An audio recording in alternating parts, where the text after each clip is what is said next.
Halo teman-teman, di video kali ini aku bakalan sharing tentang gagal bayar di aplikasi Kredit Pintar.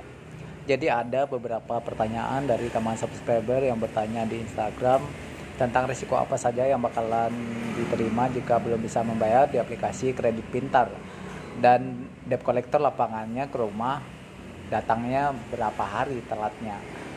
Oke, jadi berdasarkan pengalaman aku sendiri, di video ini aku bakal menceritakan semuanya kepada kalian secara detail tentang pengalaman gagal bayar di aplikasi Kredit Pintar. Sebelumnya aku mau mengucapkan ribuan terima kasih kepada teman-teman yang udah support channel ini, yang udah like dan subscribe. Terima kasih banyak karena support dan dukungan dari kalian sehingga channel ini semakin eksis lagi. Oke, jadi aku gagal bayar di aplikasi Kredit Pintar itu sekitar tahun 2019 ya teman-teman. Jadi Kredit Pintar ini bisa dibilang salah satu pinjol yang udah gede banget se-Indonesia ya. Karena dari awal-awal aku tahu pinjaman online itu sudah ada yang namanya Kredit Pintar.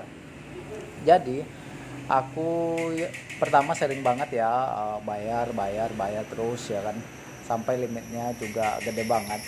Nah dulu untuk pengajuan pinjol Kredit Pintar ini perasaan gampang banget teman-teman, nggak sesusah sekarang ini. Karena dulu pengajuannya juga cukup fotoin KTP ya kan, terus diisi data-data. Nah itu nggak perlu konfirmasi kayak kontak darurat, itu pinjamannya sudah cair teman-teman. Nah dari awal mula Kredit Pintar inilah pinjolku menjadi banyak banget. Jadi di sini aku bisa menceritakan kepada kalian gagal bayarnya di mana ya kan. Nah setelah Kredit Pintar ini di ACC, nah aku langsung bayar ya pas jatuh tempo. Nah aku belum kepikiran yang namanya mau galbay itu, belum kepikiran seperti itu. Karena apa? Karena menurutku horor banget ya kan, yang namanya kita ngajin pinjaman ya otomatis dibayar ya kan. Ternyata itu adalah salah satu kesalahan teman-teman. Kesalahannya apa? Kesalahan di saat jatuh tempo itu dananya tidak ada, akhirnya ngajuin ke pinjaman online lainnya, alias gali lubang tutup lubang. Lama-lama kenal dengan pinjol ini, kenal dengan pinjol itu, akhirnya pinjolku jadi banyak banget teman-teman. Nah karena apa? Karena udah saking paniknya ya kan, saking udah bingung mau gimana cara solusinya, akhirnya aku berani kalah gagal bayar di aplikasi Kredit Pintar ini. Yang pertama tuh aku panik banget karena banyak banget yang nomor yang telepon itu spam melalui WA, melalui telepon, melalui SMS, melalui email. Itu banyak banget kata-kata yang intinya nyuruh bayar ya kan. Ya kalian tahu sendiri jika telat bayar pinjol itu beda banget dengan bank. Karena pinjol itu dia nyepam teman-teman. Walaupun kita konfirmasi nanti bakal ada lagi yang nagih dengan nomor yang berbeda kayak gitu. Nah akhirnya apa? Akhirnya setelah sehari, 2 hari, 3 hari telat ya kan, lama-lama jadi terbiasalah mental ini ya kan. Akhirnya apa? Akhirnya di saat keterlambatan sekitar 50 harian, nah muncullah si debt kolektornya teman-teman. Nah jadi jika teman-teman mendapati WA ya kan katanya mau ke rumah, itu belum debt collector lapangan teman-teman. Biasanya data kalian bakalan masuk debt collector lapangan itu jika udah telat di atas 40 harian.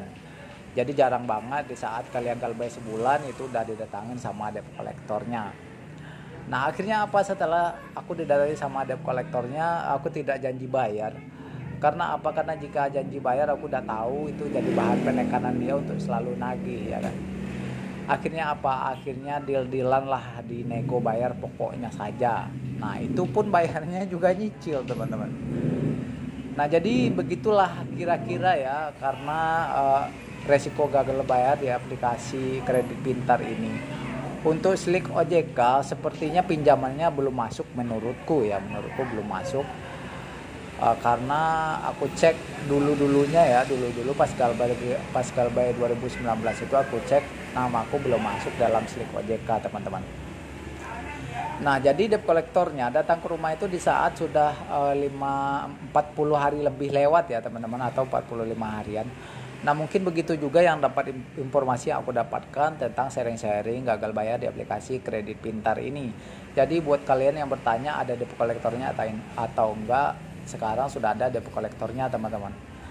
Bisa dibilang sudah ada di Pulau Jawa ya, di sini udah merata banget, dan kota-kota besar lainnya di Indonesia seperti itu. Jadi beginilah ya informasi yang bisa aku bagikan kepada kalian. Semoga channel ini selalu menginspirasi kalian ya. Tetap semangat dan jangan pernah putus asa, jangan pernah kalian dengerin omong-omongan orang ya kan. Karena jika soal perhutangan pinjol ini yang ngerti adalah teman-teman sharing kalian ya kan.